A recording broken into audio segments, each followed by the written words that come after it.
One thing I also found interesting in the book was I can't remember what chapter it was. It was the one talking about the environment and where we're going with climate change and stuff like that.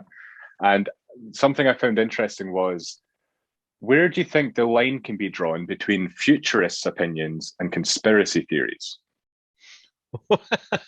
That's an interesting one.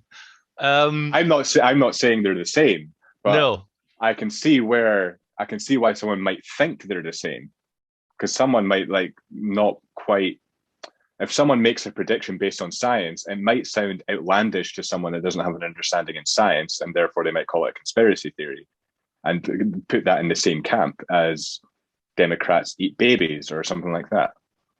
yeah. I guess if you are, well, I guess if you're susceptible to Yeah. conspiracy theories, you will see everything as a conspiracy theory or something that has grounding in the panopticon kind of scenario where there's there's a they and they control everything kind of sort of thing. Um, and I guess you can't really convince people of that. I mean, I remember coming across a flat earther on LinkedIn, for Wow. example. Yeah, on that platform, and he was quite adamant about it. And I just thought, people are watching, reading what you're writing, and thinking, well, I'm not having you in my organization, but he was having none of it. He was voicing his opinion about the fact we didn't land on the moon, the Earth is flat, etc. So, um, I don't think there is a way to convince people if even with science or facts because they can't recognize that it's science or fact.